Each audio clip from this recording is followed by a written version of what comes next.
Come get your victory at the table. Let's talk. Come get your victory at the table. Let's talk. God has been so good that we can tell it all. Courage down and pick us up. Good morning, good afternoon, or good evening, depending on whatever time you have decided to tune in with us. We would like to welcome you to another episode of Victory at the Table Talk, where we have down-to-earth conversations about various topics to assist with your walk with Christ. Here at the table, you can get the victory, but you can also get a taste of Victory Apostolic Church right here in Matson, Illinois, where we are building victorious Christ-like lives. Enjoy this episode. Welcome to another episode of Victory at the Table Talk, the Justice and Outreach Edition. I am Reverend Bryant Warren, CEO of the Victory Community Coalition, where we are working to building thriving communities. And I am your host today. Today, we will be discussing the traumatic impact of violence in the Black community, especially as it relates to police brutality. So today I have two great friends with me to discuss this important conversation. First, we have a returning guest, Reverend Dr. Robbie Craig. Now, the last time you were here, you were Reverend Robbie Craig. Now, when did the doctor happen? May 7th, 2022. Praise God. Thank God Hallelujah. for that. Thank God for that. So, Reverend Dr. So today I'm going to call you Dr. Robbie, Dr. Craig. Is that okay? Can we just call you Dr. Craig? That's good. So Dr. Craig is a partner with Live Free Illinois, which focuses on mobilizing Black churches to improve public safety and transform America's broken criminal justice system. And she is also the head of Director of Social Justice and Finance at New Faith International Baptist Church here in Madison, Illinois. So it's great to have you here today. Thank you. It's a pleasure to be here. And now we have a first timer with us today. We have Pastor Brenda Michell with Everytown Survivor Network, which deals with the issue of trauma and gun violence. And she is also a Healing Circle facilitator, and we'll learn more about that as well. And she has a number of roles, and she's gonna be a frequent guest here at Victory at the Table Talk. It's a pleasure to have you here today, Brenda. Thank you so much. It's a pleasure to be here today. So welcome, friends. And I have to, before we get started up, it's Black History Month. So just briefly, when you think of Black History Month, what does it mean to you? So since you were first-time guest, we're going to start off with you. Black History Month for me identifies with the people, and I often speak to the power to define. And for me, I identify with the struggle of civil rights, and that it was one that was all inclusive. And while our interests were the things at the forefront, I'm always recognizing our ancestors, the things that I was not able to do, but there are bridges that were laid that allowed me to be present in this moment and actually revisualize and revisit Black history, because we're back in another civil rights movement. Awesome. Appreciate that, Pastor. Doc, Black History Month, what's it mean to you? When I look at Black History Month, I look back at our ancestors, and it actually gives me hope, because we are such a resilient people. A lot of times people talk about Black history and they talk about the slavery, they talk about all the negative things that have happened. But during that time, we were powerful inventors. We created medicine. We did so many things during a time when we were oppressed. So when I look at Black history and see the power of our people and what they were able to accomplish, even while they were being oppressed, it just makes me feel good to be Black, because I know that if they could do it then, my God, the sky is the limit as to what we can accomplish now. I appreciate that. As we were planning for Black History Month here at Victory, I shared with Pastor, I said, I really want to celebrate. We've had 2 years of COVID, police brutality. can I be honest? I didn't want to talk about slavery. I didn't want to talk about the struggle. I want to talk about our achievements. And so, yeah, our theme was achievement over adversity. Just how God has been graceful and merciful to us throughout all this time. And Black history is really the history of God's mercy and grace on Black people Yes. through this whole time period. And here we are. We're ready to celebrate. And then, boom, Memphis, Tennessee. Tyree Nichols, January 7th, 2023. Another video to watch.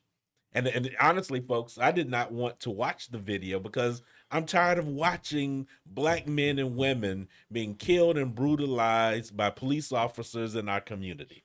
So, but because we are leaders in our community, we have responsibility to do this. But I'm glad to have you all here today so that we can kind of process this. So here we are, Tyree Nichols, 29 years old, January 7th, 2023. 5 Black officers of the Memphis Police Department battered this young man, beat him, tased him, kicked him for a traffic stop, which even the chief of police says is questionable. When hospitalized, and 3 days later, he's dead. What does this mean for us again? Here we are again. What is different about this than what we've seen in the past with brutality before? What are your thoughts on this? What do you think, Pastor? My thoughts are that it happened and it just kind of bears witness to black on black crime and black on black hate. And so when we speak to it, um, it's far reaching for me because I did look at the tape, but I've heard the mother before I looked at the tape. And as a mother that has lost a child to gun violence, when she spoke those words, and I know I've said this before because it impacted in a real way, my son, death. And she could barely get that out because the struggle within her would not allow her to even say, my son's death. And it resonated to every mother that lost a child. And to hear that young man on the ground yelling for his mother, and there was no sense of compassion. Mm, And the further add insult to injury, you beat him and brutalized him, and then you took a picture of it. correct, correct. We're in a wrong place right now, and we have to usher in change. There is no value for the human part of who we are as a society. Gotcha. So, Doc, what does it mean when we watch videos of white police officers brutalizing Black men and women? But this is the first time I believe we're seeing 5 Black men beating to death another Black man. What does that say about our community and where we are as a world? We've said it's white supremacy, but now we've got Black men perpetrating the same type of crimes. What does it say? Well, when I look at what happened, it's real sad. To me, it doesn't matter whether or not it's white or black. It's wrong. And one of the things that you see in this type of situation is that police officers have what is called qualified immunity, which means that if they kill somebody in the act of doing their duty, they're not held responsible for it. And so one of the things that we have talked about in terms of reforming our system, reforming the police department, is basically looking at um, how getting rid of things like qualified immunity because of the fact that everybody should be held accountable. It is sick that you use your power, and that was a power play. It had nothing to do with justice. It had nothing to do with the boy was at a police stop, uh, just in his car at a Mm-hmm. traffic stop. Mm-hmm. He didn't show any harm to the community. He didn't show any harm to anybody. But to see black men, I think Pastor started out talking about black on black. How do Mm-hmm. you have black men beat another black young man to death like that, and then be so careless about what they do and how they do? It's sickening. I don't care who does it. Absolutely. Yeah. I don't care if it's white or black. This whole system needs to be eradicated and changed, and life has to be valued. They are dehumanizing us as people and not valuing our lives, and that's to me is the worst. Now, what I want to get is your take. You're a mother. What did it feel like to see this grown man, 29 years old, calling out for his mother? What was the impact for you? You know, when I saw him running, uh, he was about, I think, what, 4 doors from his mama's house. Mm. And in his mind, he said, if I can just get to my mama, Mm. if I can just get to my mama, she would take care of me. And he hollered out, Mama, real Mm. loud. It just rips through your body because my son died in November 2022. He didn't die of that type of violence, but it was still a certain type of violence.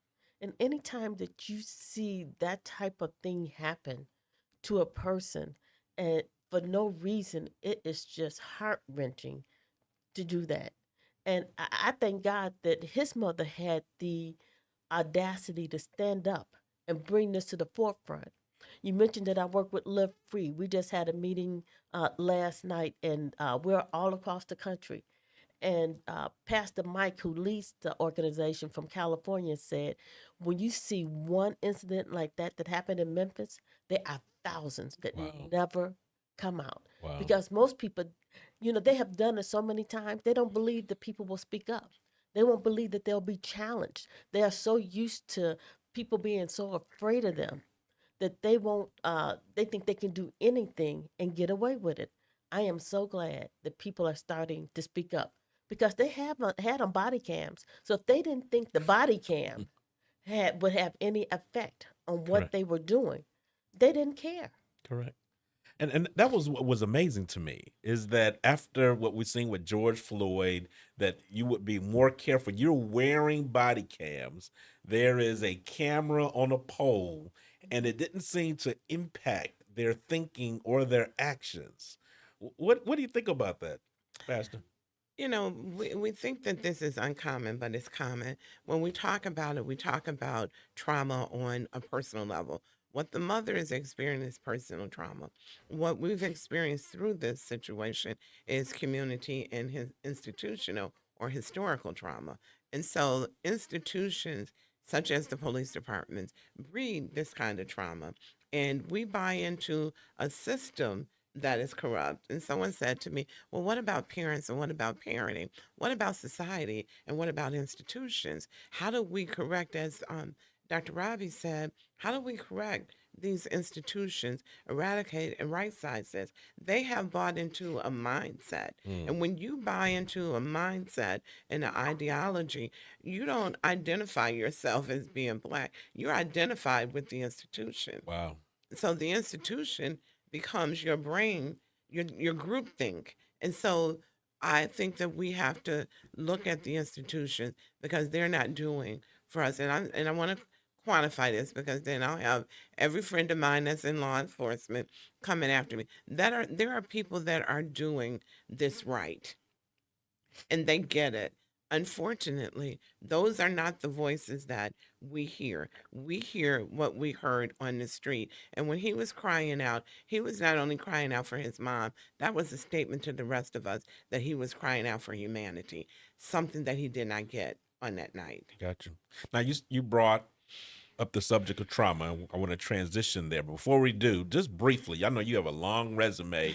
What makes you qualified to sit and talk about trauma? I lost my son to gun violence, and let me back that up. I lost a brother to gun violence, and I was naive enough to think that it had happened in one part of my family. It will never see me. Unfortunately, it did see me, and I lost my son to gun violence, and it took a while. Back in the day, there were not those resources available to deal with trauma, complicated grief, and PTSD.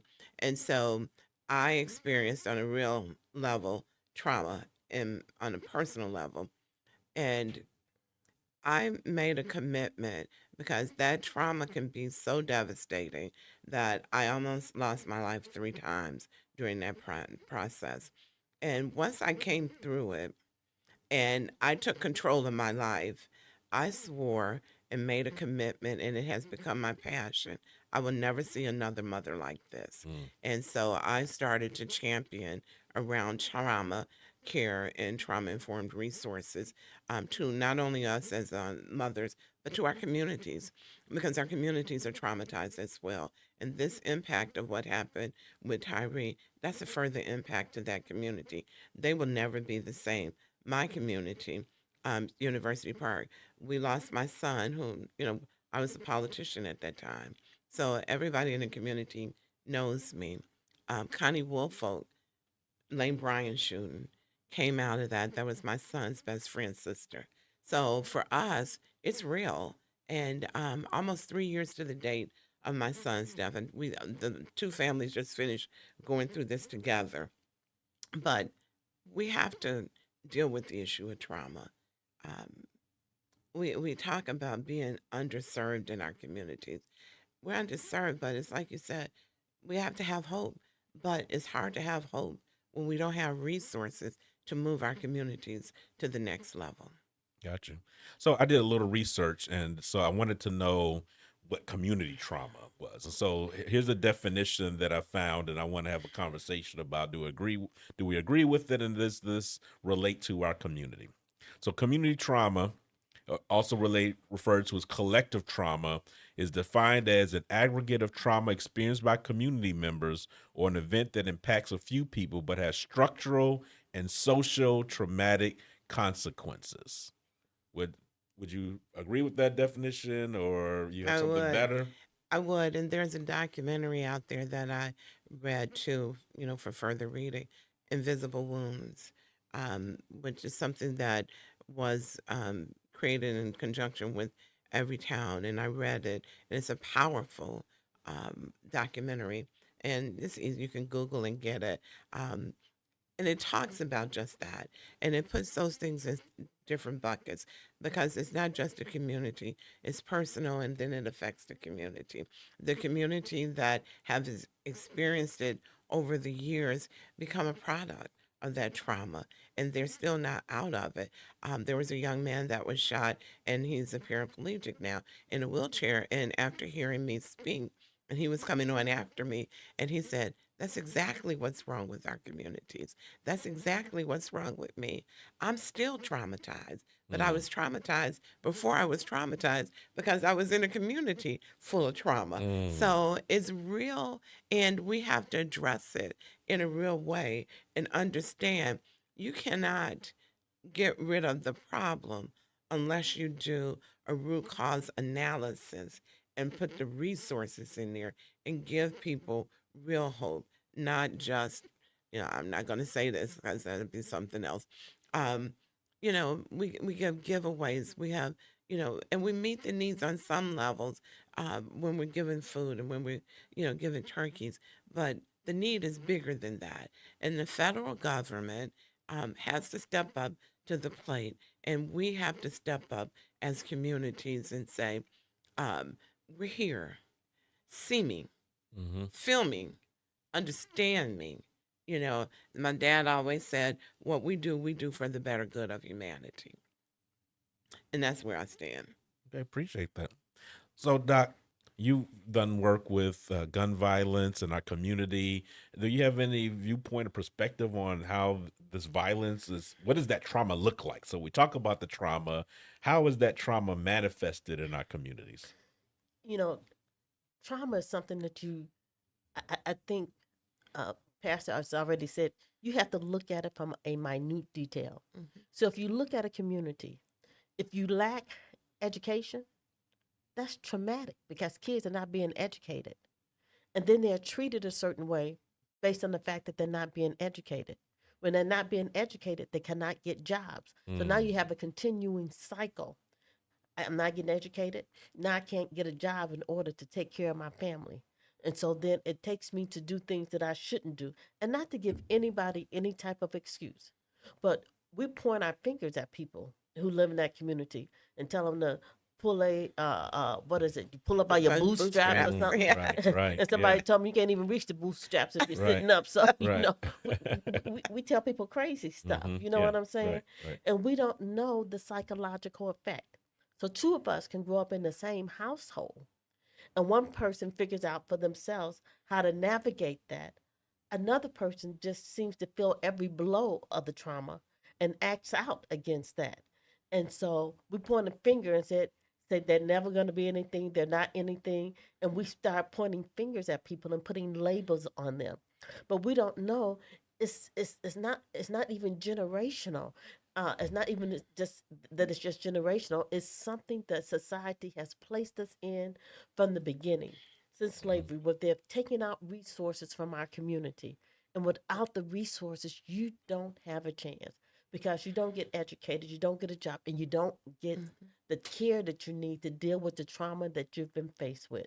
You have trauma that you don't even realize that's inside of you until something clicks and somebody makes it come out of you. I have members of my family who are dealing, who are manic depressive, and we grew up together in the same family, but the opposites are just so startling, just based on how I may have dealt with an issue versus on how they have dealt with an issue. And when we don't see that, it just keeps happening over and over again because then we get blamed. Mm. We get the blame for not being able to deal with the issues that we're faced with on day to day, Mm-hmm. but it's not us. And so, my thing that I've learned with working with Live Free, we always point at the low income neighborhoods, but it affects the middle class Mm. neighborhoods. It affects the higher class neighborhoods. And what we think is that we're better now that we've moved away and we don't have to deal with the issues that they Mm-hmm. have. Mm-hmm. But we're still acting it out because we see it in our schools every single day. This issue of trauma is something that's tearing up our community. And because we're ashamed of it, we don't deal with it. We're all sitting here, we are preachers, ministers, and some people will come up, they just need to pray more. Mm. Well, prayer is not something that is just going to move things out the way Right. like that. Right. And I'm a strong believer in prayer. But the God I know said that you got to do something. Mm. You got to take some action. And you Correct. just can't just sit there and say, and do what twirl around and think something's going to happen and your situation is just going to get better. It's a lot of work for us to do. But we've been traumatized so much throughout our history. When you look at it, sometimes you just don't know which way to go. But we got to do the work. Can I speak Go, to go ahead. something on that? That because you hit something very powerful, in that we can all come from the same house and we can Mm. take different paths. And people generally think that we come from poverty-stricken parents. I was middle class, both parents in the house, loving parents, very responsible parents, held us accountable. Um, and yet we were the first. We were the children of the promise. And we moved into different neighborhoods that did not want us, and we could play with the kids during the day, but in the evening when the parents came home, we could not play with them. And I didn't realize how much it affected my brother, who was, darker complexion, and he was totally rejected. And so we came from one neighborhood, and we were the first. And everybody moved away. The community started to change. My mom moved us to another neighborhood. We once again were the first in that neighborhood that did not want us. And I didn't realize until actually 60 something years old the impact and what had actually happened to my brother. I could not understand how we could come from the same house, the same parents, the same love, and yet he was so out of the out of the way. And no matter how much was poured into him, he's still, but I didn't realize the level of rejection that he felt as a black boy trying to grow into a black man. And even in the school system, Mm. he was tracked and he was profiled. And I realized that he was part of that community trauma. And my mother bought him some pants, and it was a defining moment for him because he had been rejected by the people in our community, white folks. And my mom bought him some pants that typically were represented by the white community and white boys in that community. My brother had a defining moment. and was jumping from bed to bed saying, I don't want these white boy pants. I told her not to buy me these white boy pants. And it was such a defining moment for him. I have been rejected by the masses, and you're trying to ask me to assimilate into something that does not want me. And so he rejected it. And in that moment, he sought a family outside of our home, and that is the gang. And to think, I mean, and he lived his life in that path, and he lost his life in that path. But for the first time in all of the years that I tried to figure out what happened to my brother, I was with a group of psychologists in an emergency room trauma doctor who laid it out. And in that moment, I got it. Society happened to my brother, and it was the trauma of rejection of him as a little black boy trying to grow into a little black man. Mm. And so, what you said, Dr. Craig, is so important because we want to say parenting. Sometimes it's not parenting, it's society. And that has to change. And we have to own it. Own it. I appreciate that. And it seems that even though we've tried to protect ourselves from society with this new technology of YouTube, cameras, it is into the homes. So I may think that I'm protecting my children from seeing what's happening in other neighborhoods and violence, but they have phones. Yeah. With their phones, they have access to these videos. They can watch Tyree Nichols being killed. They can watch George Floyd being killed. Well, I want to go back. I want to circle back to Tyree Nichols. One of the things I want to go back to a conversation I heard the police chief say, actually Benjamin Crump said that Memphis's response to Tyree Nichols' death of arresting and charging the police officers is the blueprint for handling police brutality in the future. What are your thoughts on that, Doctor? Well, absolutely. Because and the many times that we've seen this happen before, you didn't get the officers arrested that quickly. You didn't get them fired immediately. It was always a fight with the police union and the other officers. They all had a code of silence that tried to hide the information from the people. They went in immediately, looked at the information, and then took them out, which was great. But are we going to do that in every instance when we come up with this type of situation? I hope that we never have to relive this situation again. However, if we do, it has to be just like you would arrest me immediately. If I did something wrong, they need to be arrested immediately and dealt with in the exact same manner. And I keep going back to qualified immunity. They think they can do things and not be charged with it and not be held accountable.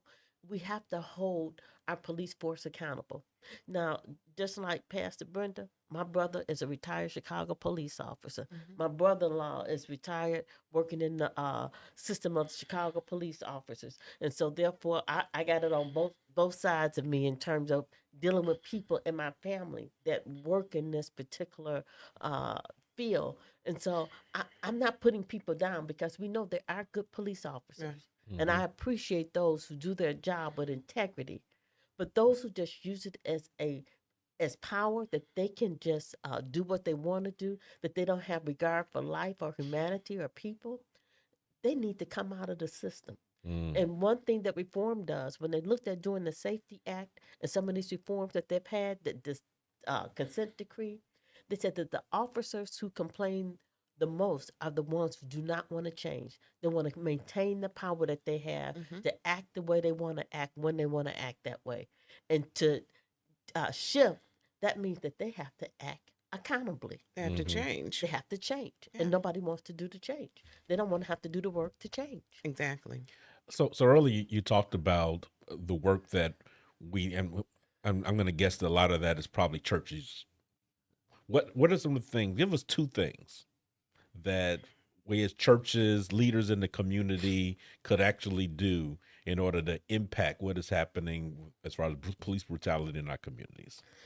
You know, everything is, it doesn't take a lot. When you find people who really work on police brutality in a community, it's where communities come together. Right now, we operate in silos. New Faith, Victory. We all are doing different organizations.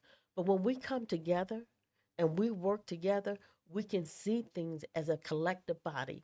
And so one of the things that we found at Live Free is that when we do things together and we talk to people, just like you guys have the fair every summer and you have people out there, when you bring people together and they know they can come together, they are more open, they talk more, and they will share information with the other people.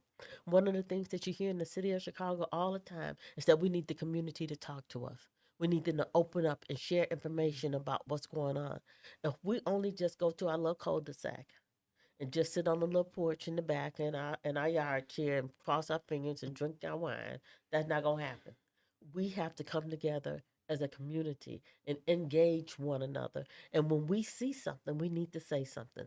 Because now they have it. We all have rings and all types of things on our houses that Yeah. we can even share that information to make it easier for police to say they can just you can just be a part of that group to show your camera so when something comes up they can see stuff. Mm-hmm. But we have to do things more collectively and not isolated and not point fingers and put down people. If we don't come together collectively, I think that's detrimental to us being able to overcome this problem.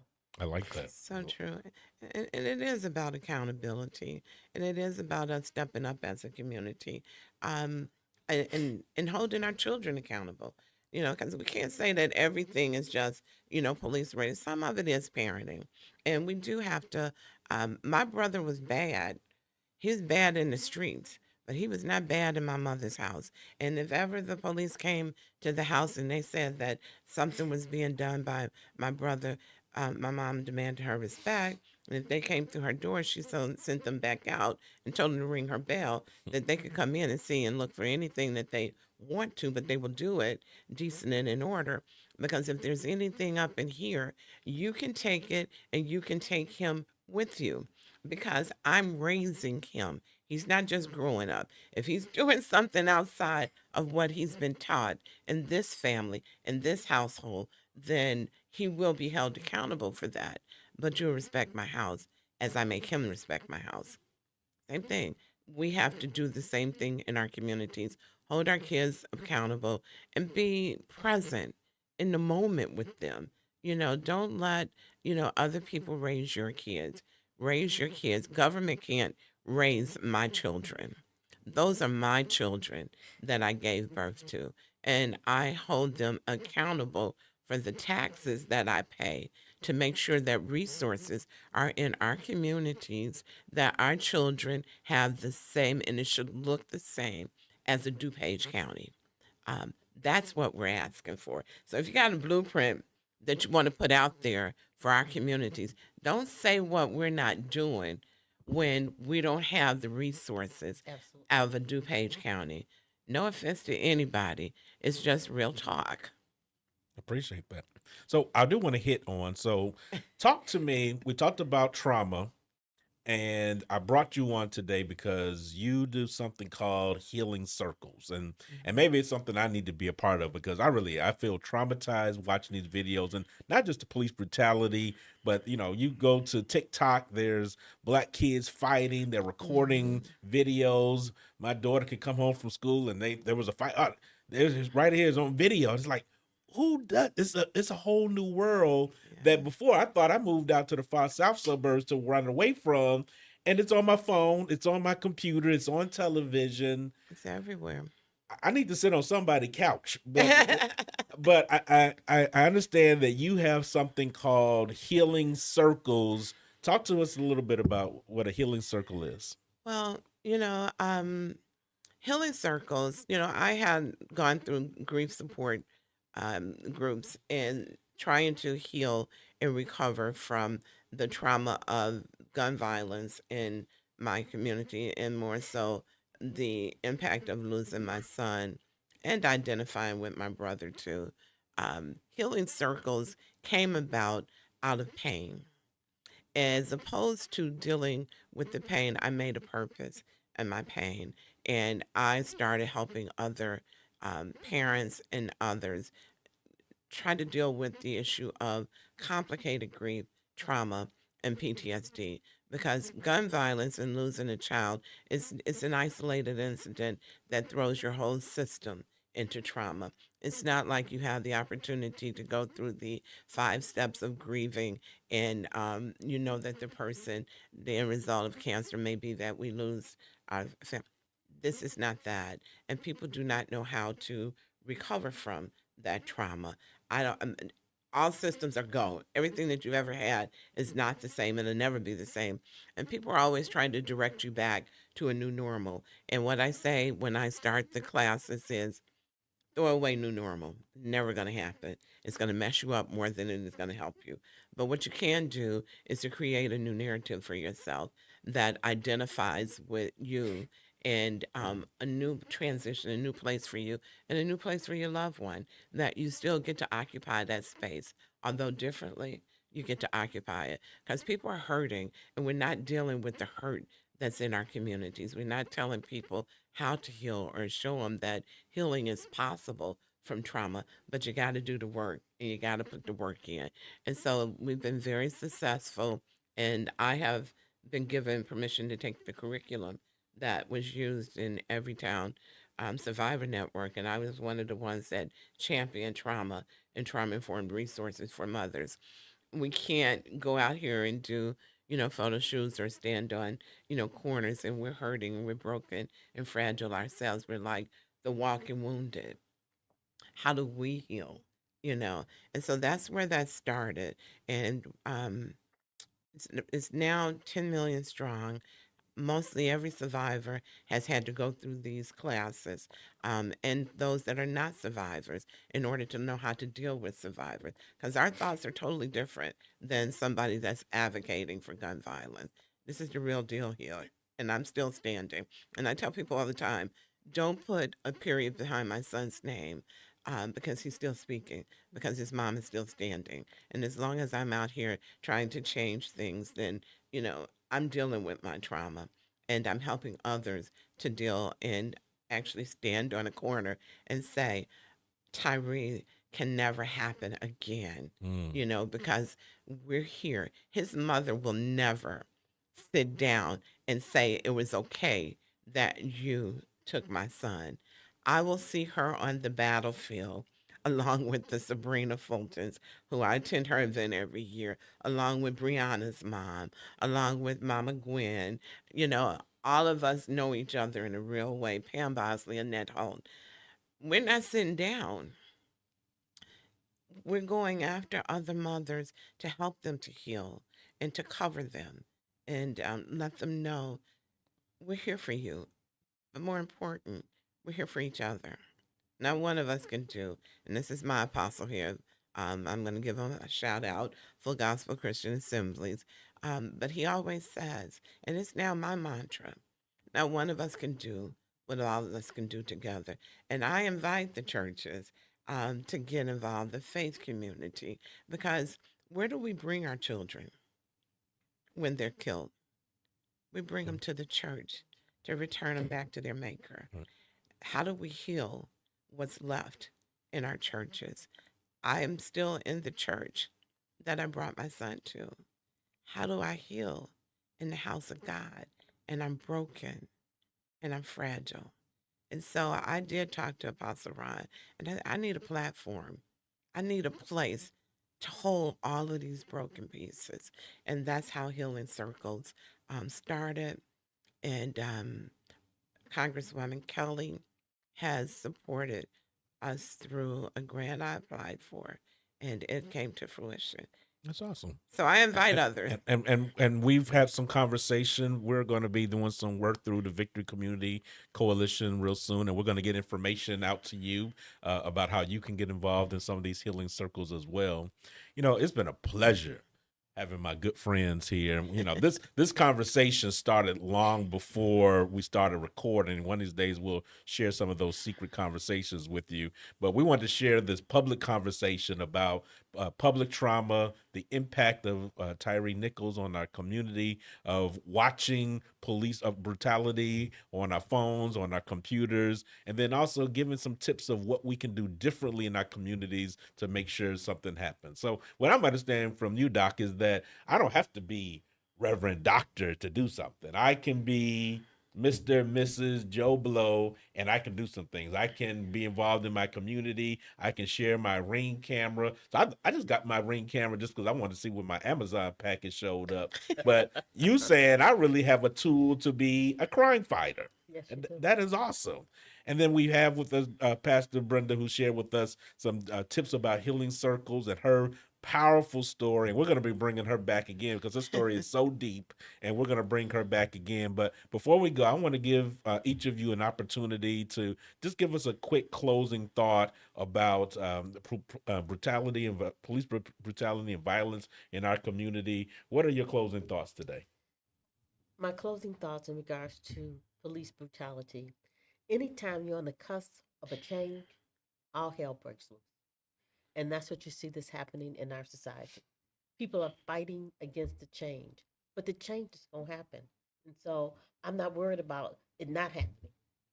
I'm not worried about the change not happening. I just know that it is in the process of happening. And when people fight back, you know that it's working. So that means that we're doing the things that we need to do. We're keeping it in the forefront. We're holding our legislators accountable. We're holding Washington accountable.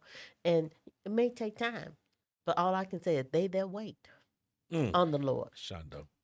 they will renew their strength. They Mm. will walk on wings like eagles. They shall run and not get weary, and they shall walk and not faint. It's going to come to pass. Not when we want it, but it's going to happen. So you believe we're making progress? I believe that we're making progress, even though we can't see it and understand it. But once we've come, we've made a lot of progress. Thank you, Reverend Doctor. It's a pleasure having you here again. We're going to have you back soon. Thank you. Pastor Brandy, closing thoughts. My closing thoughts is the same thing. You know, I think that when we look at police brutality, we're looking at a mindset. And power in some people's hands is very dangerous. Some people are able to walk the walk and talk the talk. Those that don't, we're fighting against an institutional mindset. And we have to change the mindset. And the only way to change the mindset is like with George Floyd, the community has to step up. They have to be present and accounted for and demand the change that we want to see. And these institutions will get it. You know, the civil rights movement in Black History Month did not come by chance. It came from another mindset and ideology. We shall overcome, and we shall overcome once again. Awesome. Well, I want to thank you all for being here, watching this video, and we're seeing Black men traumatizing and brutalizing another Black man. What it shared with me is that the sin of violence is not just limited to racism, that it can be within our own communities, and Pastor Singleton talks about it's the sin of the heart. It's not just Yes. about the skin. It's something that goes down to our heart. How do we impact people spiritually so that they can transform their own thought pattern to overcome the system thinking that they may have been indoctrinated into? And I believe that's happening. I believe that through the gospel that we're doing that, through the work through healing circles and the work that you're doing and the work that you're doing in your community, that we can transform and work together through the Victory Community Coalition. We invite you to be a part of the work that we are doing and the work that Dr. Craig and Pastor Michell is doing. So you can get involved. You can have an impact on what is happening in your community. If you'd like to know more about our organization, you can check out our website, victorycommunitycoalition.org. If you want to reach out to me, my email is bwarren@victorycommunitycoalition.org. Again, thank you both for being here with us. And we look forward to seeing each of you and every one of you at our next edition of Victory at the Table Talk, the Social Justice and Outreach Edition. God bless each one of you and have a victorious day. Come get your